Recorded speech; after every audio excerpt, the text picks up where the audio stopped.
Awesome. Thanks for the reminder. All right. So maybe if a few of you could chime in, what are some of the things that are going to be really valuable to you today if we cover those on the call? Can I start first? Sure. Yes, my name is Rajesh. I'm from Toronto, Canada. Yeah, I was going through the application process, and there is a big section of covering about the participation in the events of the Agile community. What is the pattern is observing that those events are happening in the big cities. For example, if you are living in a downtown Toronto, yeah, you will be participating in that.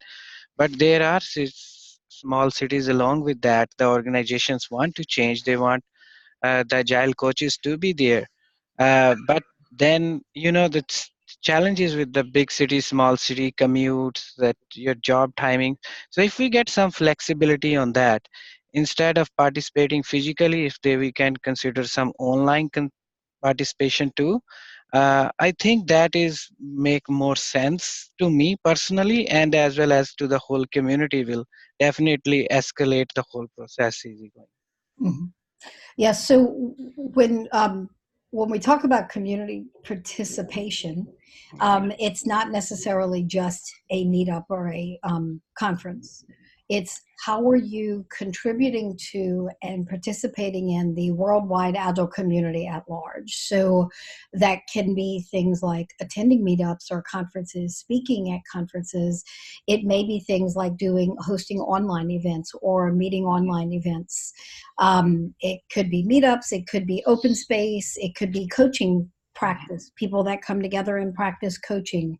It may be writing blogs, doing videos, contributing Okay. to, we try to send things to the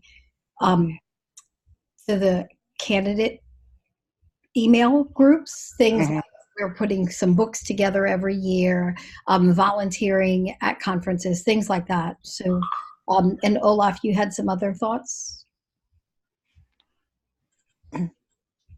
I was just noting the point, and as we are in the process of creating a new version of the documents right now, which is due to be finished this month, I guess. And I can just put that right in as a explicit invitation for people to list online engagement as well. That's a very, very good point. I don't think it was ever excluded, but it's not especially invited, so people are not don't know if that's okay. Yeah, good point. Thank you, Olaf. Thank you, Jerry. No problem. Yep. Yeah. So anyway, now the thing with community involvement that we do want to make clear is while if you're internally at the job you're getting paid for, involved in things like community of practice and mini conferences and things like that, that is some sort of community involvement, but by itself, it's not enough because you're getting paid to do that. And the community outreach as a guide level coach, the thought is that you will be leaders in the industry, so you will be contributing back to the industry, not just for your employer. So you'll be involved outside of your job. It's okay to list some of those things, but by themselves, they're not going to be enough. What other areas do y'all have questions about?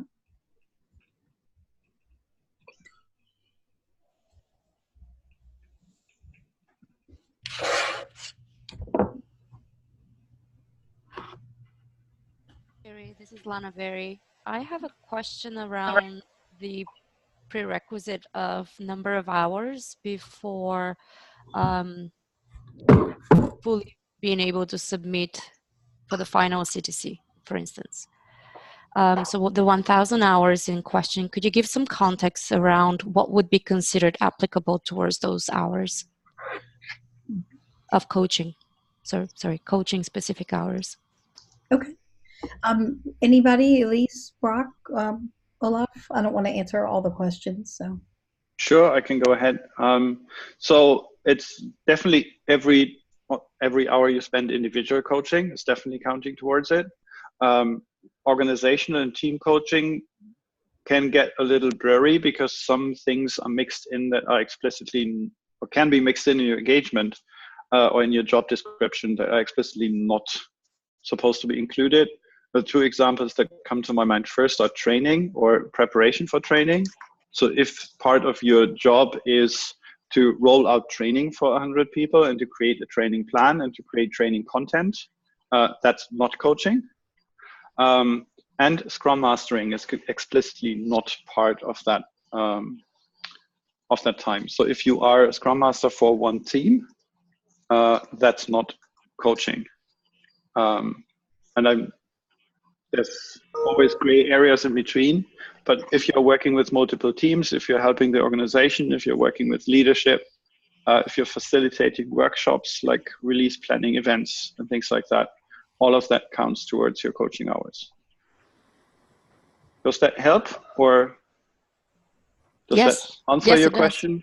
Yep. Okay. The other situation that I see come up from time to time is, especially if you're an internal coach in an organization, and you're like, well, this is my full-time job, but perhaps you do other things like administrative type tasks or whatnot. You can represent your hours as a percentage of your day. And so saying like, well, 60% of my time I'm coaching, 40% I'm doing things with the team I manage, or whatever that looks like. And so you can divide it that way as well if it's easy. You just make it explicit to the reviewers that here's how I've chosen to divide up what I do. Excellent. And what kind of supporting documentation do we need to have to be able to support that statement? It needs to make sense. You don't need to prove it. But one thing, I remember one application that I read where somebody claimed to, over the course of, I think, 2 years with 5 or 6 teams, to have spent 1,736 hours. And I was like, what? So if you make us curious by stating things that somehow raise more questions than they give us answers, then we might start digging. But usually, another thing is if your numbers just don't make sense. So if somebody would need to have a 60-hour week for 50 weeks of the year to amount the number of hours within one calendar year that they claim to have spent on coaching, then I will ask a question. But if it makes sense, it's less important that you have the hours right. What's more important is that we understand what you've been doing, what you've been learning. So spend a little more time on the right side in the column where it says, what did you do? Explain what did you learn? What was a specific challenge? What was your specific role? Where was the growth point that you had while you're doing this? That's telling us more about you as a coach than the simple hours. Does that make sense? Yes, it does. Are we looking for some sort of feedback to support this? Like, I'm hearing that this is based on the statement. Right. And how sane that sounds. So if somebody can explain it very well, good, in their favor, if it makes sense. Are we looking for some sort of testimonials? Let's say if some of that comes from corporate environment, people should be able to explicitly state that you have been doing this. That'll come more in your recommendations. Okay. So keep in mind that while we're all Agile coaches, very few of us, I would suspect, are actually 100% of our day every week doing Agile coaching. So it's more likely that the percentage of your time, 40%, 50%, 60%, depending on what you're doing.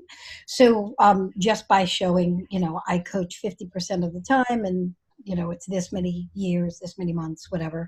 And then your narrative will generally match up. I mean, if you're saying you've got 6,000 hours of coaching and you can't say anything other than Scrum Master things, then those, that'll be kind of obvious. But fair enough. Yeah. Thank you. Okay. Great. Yeah, and make sure that the recommendations match your work experience. So I've had situations where there was a recommendation from a workplace that was not mentioned, or where the recommendation said something about the engagement that was in contrast to what the engagement description said. That's an easy mistake to avoid, I guess. So what other things would be helpful for this group? Yep. Sorry, I have a question. My name is Mohammed Rauta. I live in Maiden in the UK. I have a question regarding the coaching, mentorship, and collaboration section. do I have to have, so the mentoring has to be from a CEC or CTC, or can it be from anybody whom I know for a long time, or it could be my manager or anybody, or it could be any friend? Who can I actually, what is considered for that section? I'm really glad this question came up because there seems to be a lot of confusion around mentors. So mentors do not have to be a CEC or a CTC. It can be a formal mentor. And when I say formal, there's an agreement. You're my mentor. I'm your mentee. Maybe I'm paying you, or maybe we meet every week. There's some kind of a formal engagement. And it could also be someone who is more of an informal mentor. Maybe you've worked with them over a period of years, often all together, and you've worked together and collaborated, and you've learned from them and they've learned from you. It has to be someone who's far enough down the road for you to be learning from. And it should be someone who's qualified to learn from. So if you have someone who's coaching, say your manager is your mentor, are they qualified to mentor you in coaching, or are they really mentoring you in leadership, things like that? Which is fine, just be specific around, these are the things we're working on.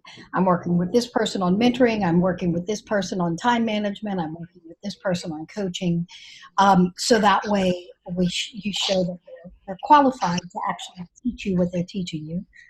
And there's some kind of a longer term relationship there, 6 months or more. I'm sure others have other insights also.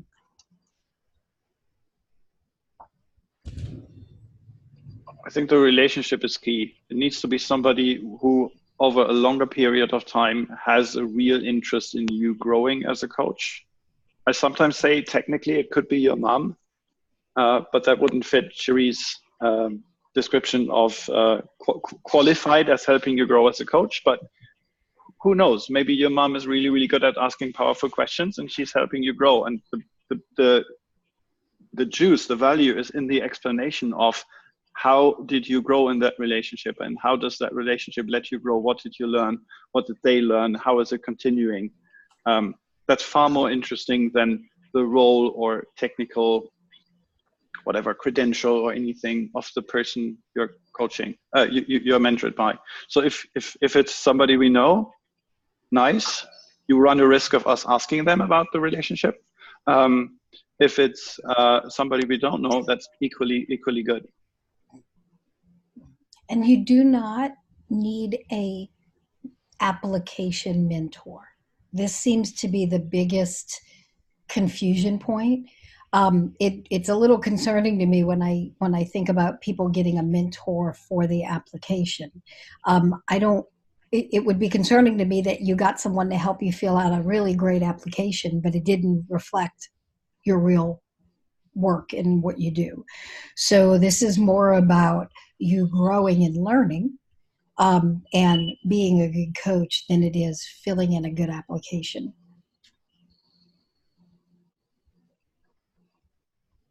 Hello, I'm Kai from Karlsruhe, Germany. I have a follow-up question on the whole mentoring thing. I think it says 6 to 12 month mentoring phase. Is there any, indication of the amount of mentoring time? Do we have to record it? Testimonials of the mentor? What was talked about? Any?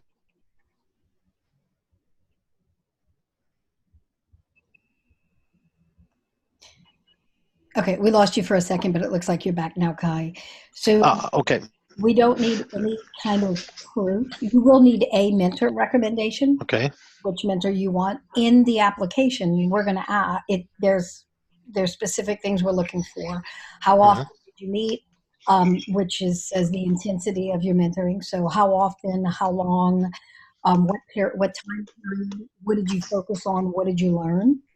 How has your coaching changed because you worked with this person? Those are the things we're looking to understand.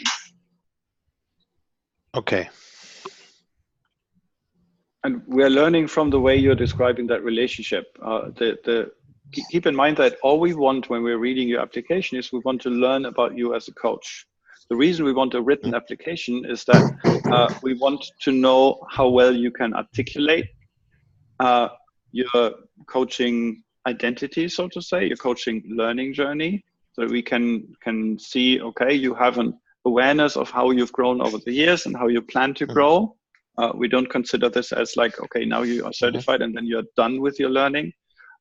So everything you describe, and that's community engagement, that's all your work engagements, the mentoring, and everything you fill in the application, try to help us understand you as a coach, how you think, how you make decisions, how your awareness works, how you form hypotheses and test them, and whatever. So it's far less important what you write about. It's far more important how you write about it, and how that lets us understand how you, Kai, have grown in that relationship. Okay. Because the way you describe it tells us a lot about yourself. So we're less interested in the mentor and how great they are, or how many hours you've spent. The most important thing is that over the time you have been in this relationship, you have a growing awareness of how it has helped you grow and how it has challenged you and whatever. Does that make sense? Yeah, I was just curious if the mentor also would have to put something into the application from his perspective about the mentoring phase, but it sounds like it's my perspective only. Yes, and there is a mentoring recommendation. So one of your recommendations will be from one of your mentors. And again, obviously that should match your description in some way. Would be good, right? Yeah. All right. What other things would be helpful for y'all to understand?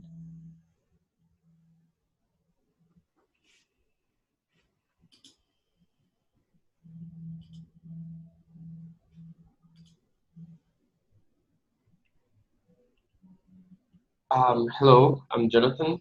I think I have one more question for you. I know that after we apply and send a submission on application, if this application is approved, there's one more step further, right? Or that is the entire process? So after part 1 is approved, then you do part 2. And once part 2 is approved, you just go through signing your paperwork, your contract to get your certification. Is that what you're talking about? Yeah, I was talking about the second part. Maybe I'm not sure about this, but my understanding is that there's something like a coaching exercise or something like that, or I'm mistaken. Okay, so I think that what we're looking at is the pre-application call. Hey, Elise, do you want to kind of walk through that process of pre-application call through part 2? Yes. Yeah, okay. So the process as it stands right now is that the first thing you would do before you open an application, or if you may have opened the application already, that's fine. But the first thing you would do is to contact one of the reviewers on the CTC review team and do what we call a pre-application call. What we do in that is we kind of walk through with you all of the different parts of the part 1 and talk through your experience, and that helps us gauge if you have any deltas or gaps for your part 1 stuff. So we'll talk about your hours, your community engagement, your mentoring, all that stuff. And we'll give you feedback on all of that to let you know if it sounds like you're at a bar that passes or if you have some deltas. And during that call, we also do a 15 to 20 minute coaching session where the applicant is the coach and the CTC reviewer is the client. And we'll have you do just a regular professional coaching, individual coaching session with us. We'll show up with a real topic we want coaching on. And that allows us to actually assess your professional coaching skill, which is where we find that many applicants tend to be the weakest in. And so we like to assess that right up front before you spend hours and hours and months of your time filling out the application. And so we'll also give you feedback on the professional coaching skill and if you have any deltas or gaps there.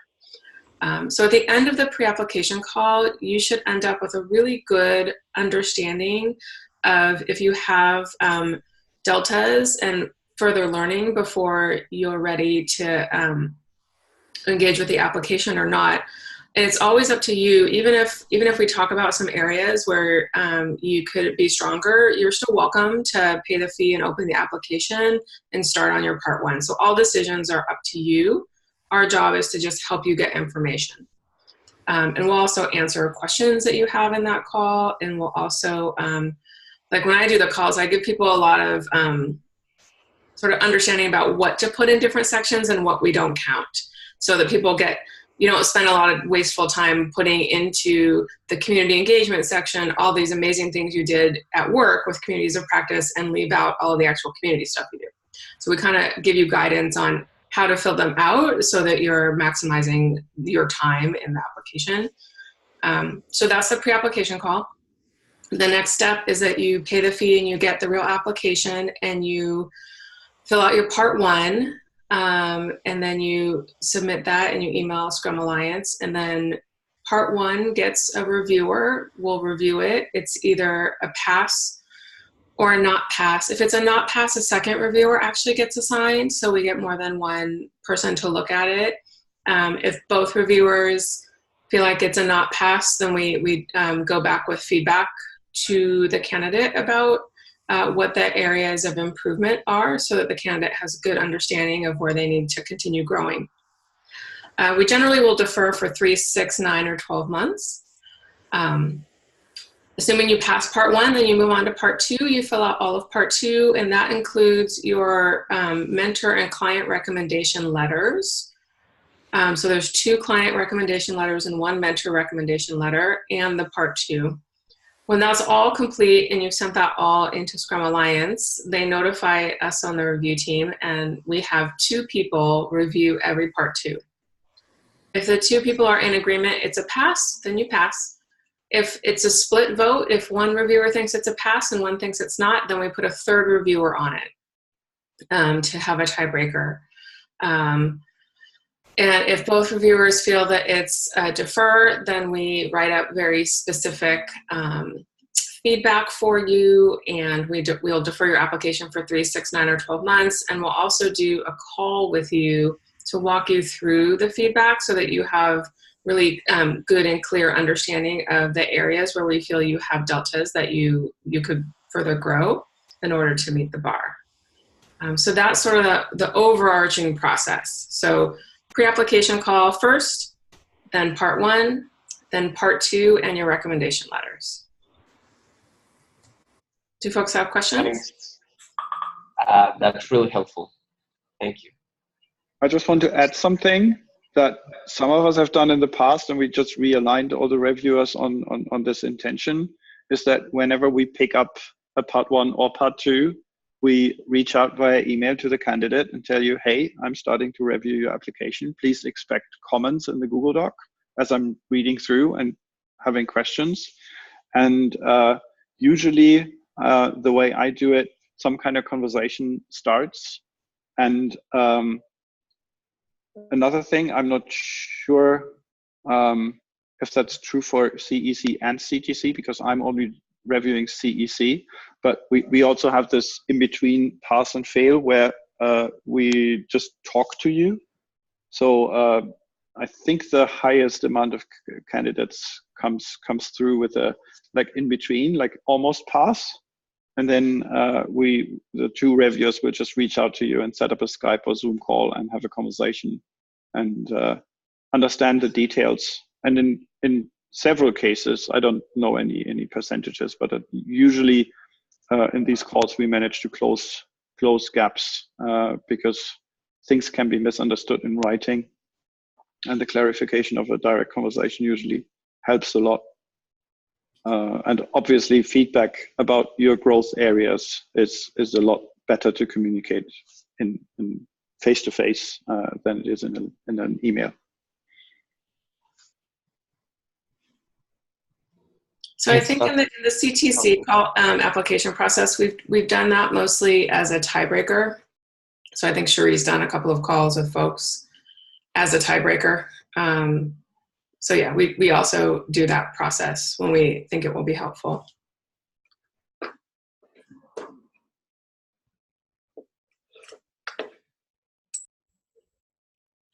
What else is on your mind? I've seen that in the CEC application, you've got the CTC section as well. Now, for some reason, say the candidate is not good enough as a CEC or may lack a few competencies. Will there be a consideration for going to a CTC application only then, or do we have to wait for CEC to correct everything, and do we have to prolong the application for the next 12 months, or? Yeah, so let me jump in here if I get what you're saying. So if you try for the CEC and it's a not pass, as Elise says, then can you then try for the CTC separately? And the answer is yes, you could. You just have to keep in mind, if there's gaps in your coaching specific skills or things like that, those will probably still show up in the CTC. As well, the two applications have a different focus. So CEC, right, we're looking at transformation, leadership type coaching, and the CTC is team. So you may be also representing different experience on each, right? And so just making sure that you have the relevant experience for the application that you're applying for. Cool, thanks. Yeah, no worries. Lana? So certifications aside, if our practical experience takes us beyond the team level and we end up in a position where we practically have to apply some real executive level coaching, is there anything within the community that could be a help source, that this is not just the path for me to obtain a certificate, an accreditation? It is, I need to assess my gaps now to be effective in where I need to be, regardless of, it's just like, now this is a different audience. How can I best learn if my mentor is not on that level to assist me? Is there anything in the community that can help me? And I'm using myself as an example. That's fun. Michael, this sounds like a perfect place for you to jump in. Michael just joined us a second ago. He's also one of the PIT program improvement team and reviewers. Michael, you want to talk a little bit about Path to Coaching? Well, I think Olaf had an energy around this, so I'm going to hand the ball to him. Okay. You're funny. This is Michael's baby, but the specific part dealing with leadership is something that I've contributed something to, and Cherie has as well. So who of you has heard of or seen the Path to Coaching program that we've launched this year? Okay, you have. So the module 5 is supposed to be about leadership. I think that would be a good starting point to get at, like, what could I be interested in? What are the skills that I might want to grow? And any person who is at that level will be happy to point you towards specific gaps that you want to address. So I have not had one course in my career that taught me, like, okay, this is what I need to address with executives. Most things that stood in my way of working with executives effectively have been inside my heart and have been my lack of confidence and courage, which was nothing to do with coaching techniques, but just to stop being intimidated by alpha males, which was quite a learning journey for me. Recognize that managers are people too, and that they too have emotions and needs and feelings and want to be treated respectfully just as any other person as well. Those have been two key learnings for me. And then there's such a vast amount of knowledge that can be acquired, techniques that you can learn and use. But I think that would require a specific conversation about what are your challenges, what are the things that you are already good at and you want to grow those, and what are the things you're lacking, and how do you close those gaps, or whom do you collaborate with to do that? I think any coach in the community would be happy to help you figure something out. And you kind of hinted at a solution with your question. If you are in the situation that you have a mentor and they are not there, and you want to learn something that they can't help you with, find another one. Mm-hmm. I was having a pre-application call just before this conversation, like an hour ago, and one of the things I heard from that person about their mentors was that they have a specific mentor for different things. They have a mentor for improving their specific coaching skills. They have a mentor for leadership and management skills. One of the ex-bosses they've worked for is now a mentor to help them grow that skill.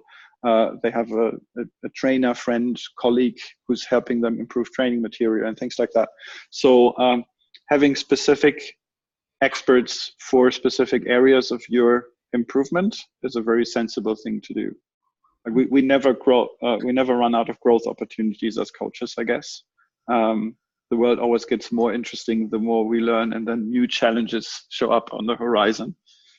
And I think this community is great to find people who can help you.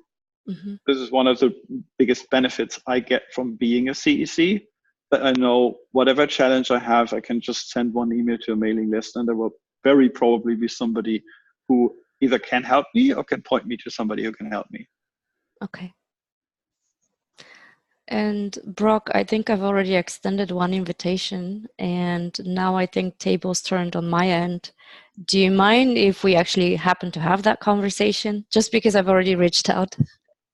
Yeah, absolutely. It's not about applying. This would be more about assessing, kind of like in this space, the approach to go into a conversation with CFO, for instance, C-level executive. Mm-hmm.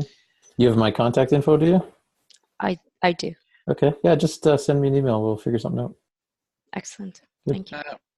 Yeah, hi guys. I have something to add to it. Definitely, I have gone through module 5. It adds a lot of value. The challenge is the coaches who are organically growing, spending their time as a scrum master, working with the teams and then moving ahead. The challenge is that we are not familiar with C-level executives working on day-to-day basis. Eventually in future, yes, but currently when the first time you encounter with them, you don't know their thought process, their vocabulary day-to-day, and what exactly they are want to achieve in the organization up to a certain point. So when I was going through that module 5, I was thinking that was a great thoughts Olaf put in that. But if the experienced coaches do a like coaching dojo, like two people are sitting, one is considered to be executive and another one, and the common questions they ask, we may grab something from that. Oh, maybe these discussions will happen in this way, or some scenarios will come up, and then this discussion will help us as evolving as a coaches. I think one other thing that can help you in this is just getting your own coach. So working with a coach who can help you working through those scenarios of I'm entering new territory in my career. What do I do with it? I'm experiencing new things at work. How do I handle it? So this is why we do coaching. This is why we coach executives and managers to learn and to grow. So don't discount the benefit of having your own coach. And there's plenty of people in the community who are looking to coach others and to work together. And so this also ties back to community involvement. If there's not a group that's serving the specific needs you have, so maybe it's learning leadership coaching, start a group, invite some people, get a group together like this and work together and learn together and practice together. All of that's community involvement, and it's you learning and others learning. So it's that leadership and contribution. Okay, thank you. Yeah, that's a great suggestion, and definitely I'm going to give thought on that to set up a group of coaching leaders. That's what I think we are missing in the community at a bigger scale. And with the Path to Coaching program, there are a few mentor programs that are up and running.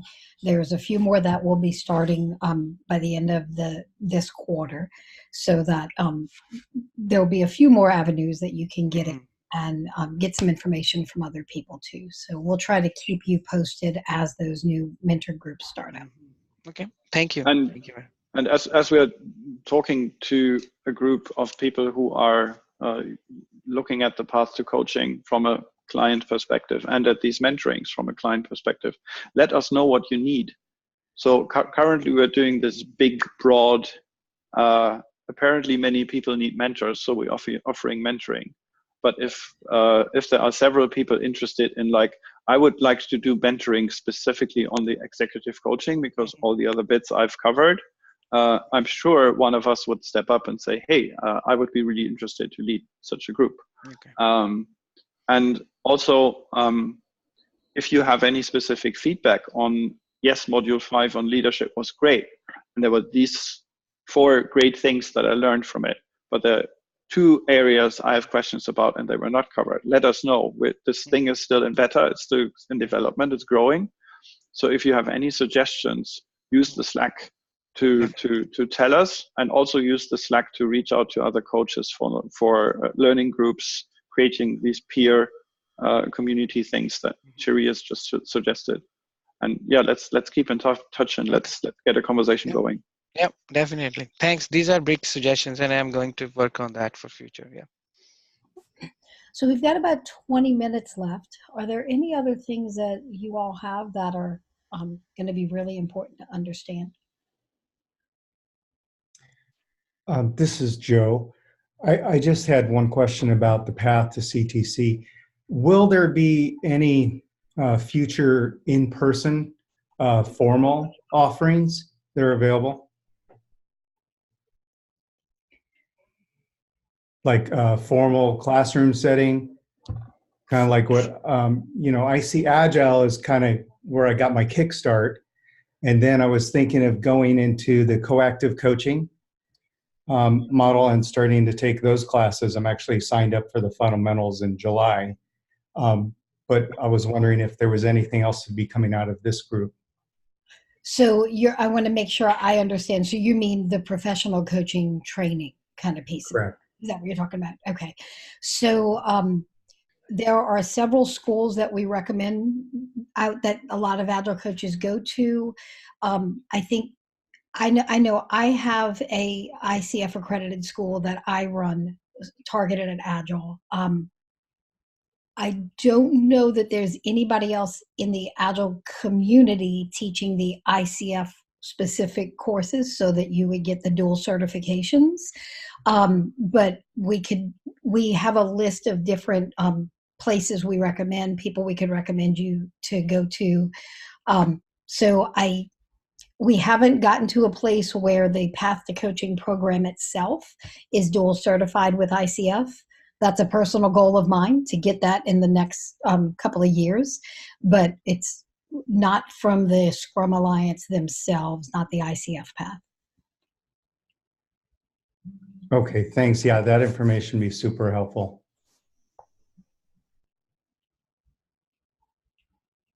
Jesus?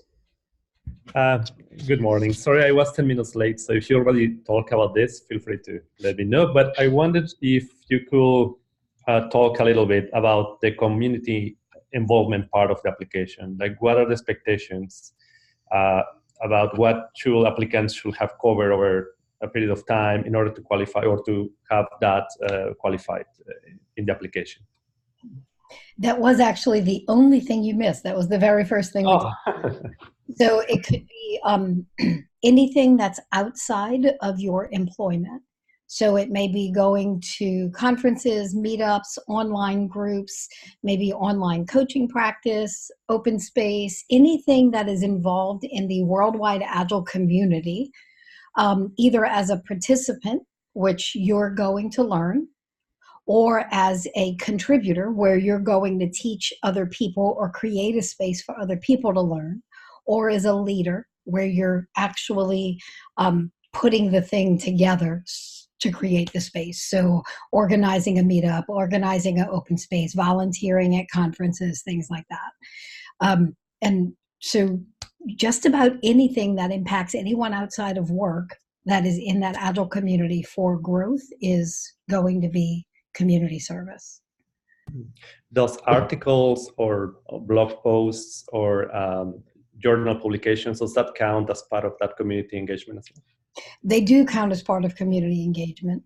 And, but I will say that if your only community engagement is you're writing a blog and it's got 4 people reading it, it's not going to stand by itself, you know, which it wouldn't stand by itself if you had 5,000 people reading it. It's only one thing. So you want to make sure you have multiple things. And part of that could be, you know, contributing books or contributing to the publishing of books or blogs or video blogs, YouTube channels, things like that. Thank you very much. Okay. What else?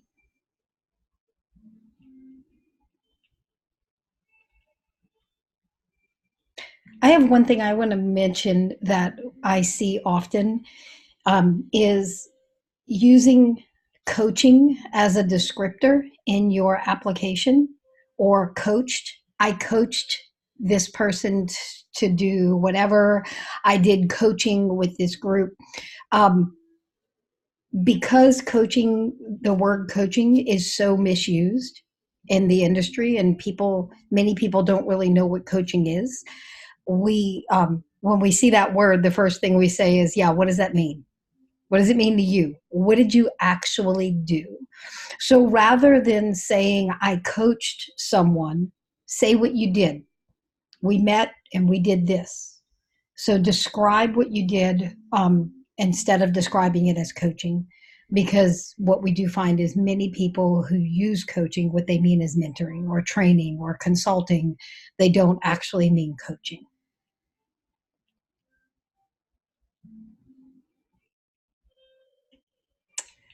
This is probably the most important bit of advice about the application, that this is not an agile application, it is a coaching application.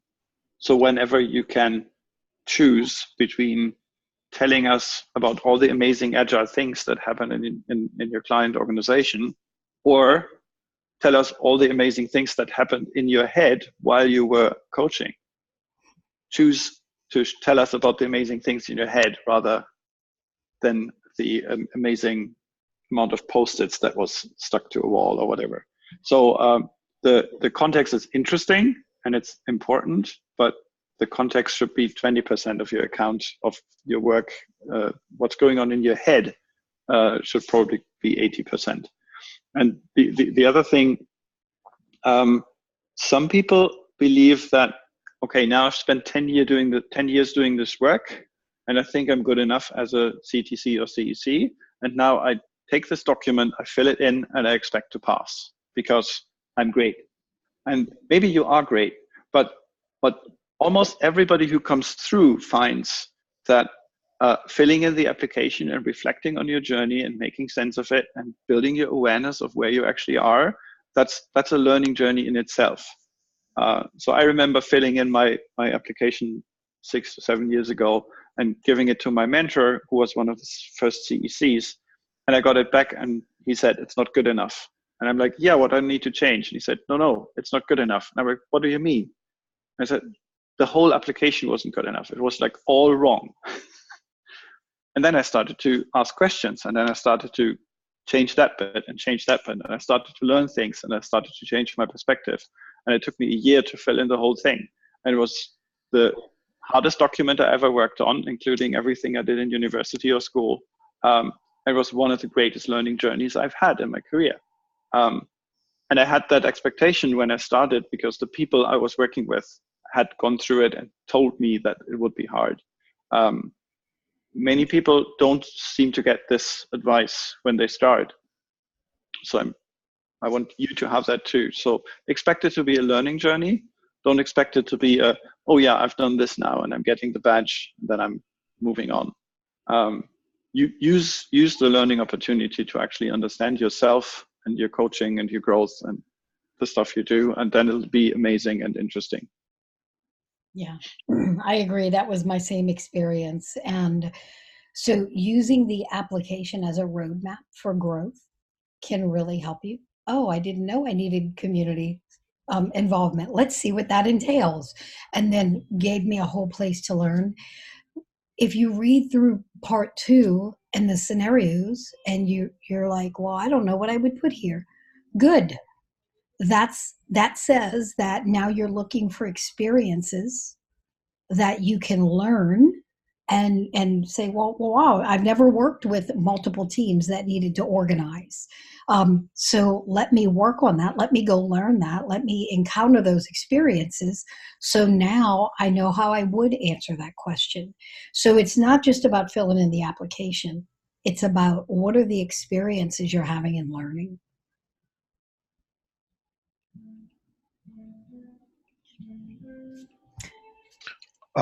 Here's Kai again. I have a kind of like a follow-up question. So in my professional everyday life, the actual coaching part is probably below 50%. Very often I seem to move into a technical advisor, consultant type role based on my past professional experience. And it's fluent. So when you talk about the application, what I'm learning now is you're only really interested in that part that is in some ways connected to actual coaching. All the other parts are really not relevant, even though they might, be a large part of my everyday client interaction. Is that correct? Right. We're looking for the time you spend actually coaching. And it doesn't mean just one-on-one coaching. I would say it's in the coaching stance.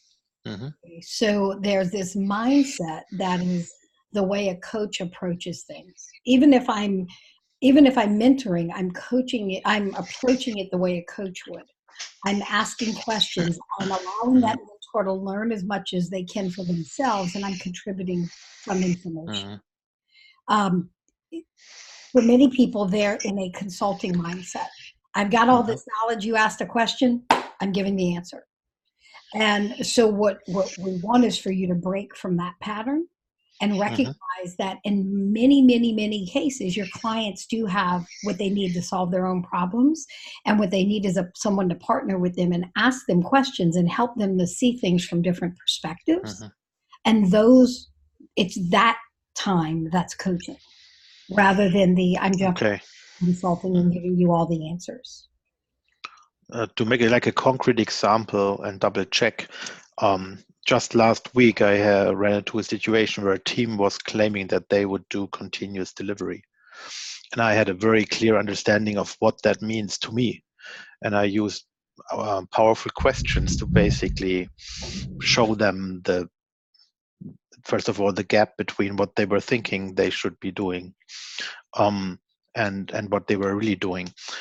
Would that qualify as coaching because I used the coaching technique in a fairly technical context? If you were helping them to discover on their own what to do, and they were empowered to make their own decisions, and you weren't saying, no, that's not right, this is the way you should be doing this, and this is why, this is what it looks like, then that sounds like it would be coaching rather than consulting. Okay.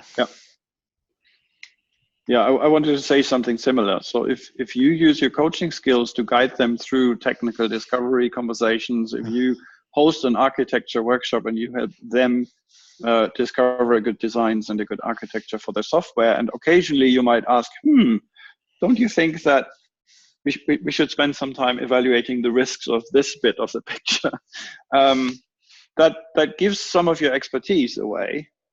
Because you're hinting at something, but it doesn't tell them like, you can't do it like that, you need to use this pattern, otherwise it won't work. That's not coaching, but it's about the stance.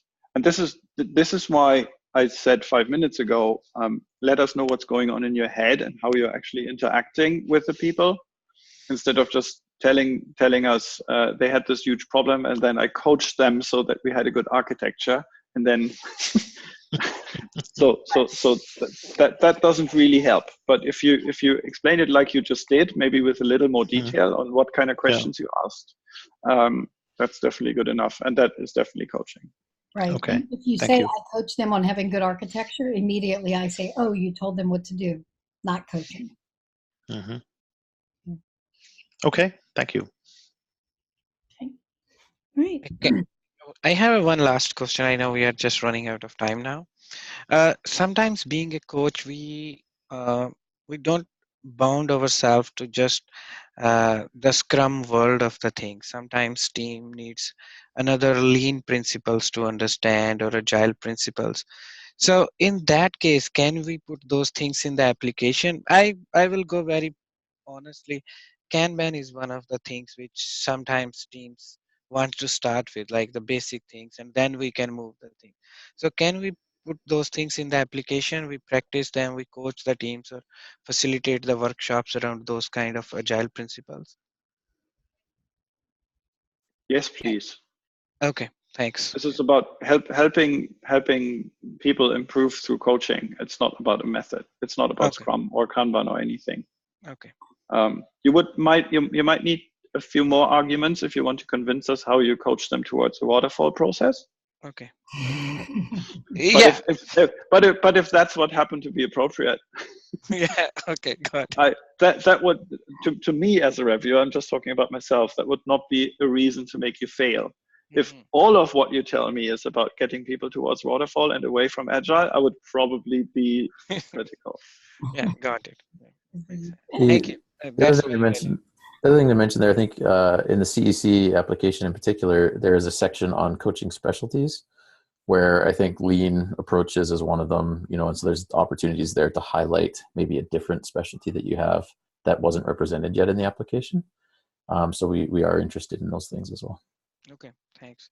Yeah, I was looking for CTC application. I never looked into the CEC.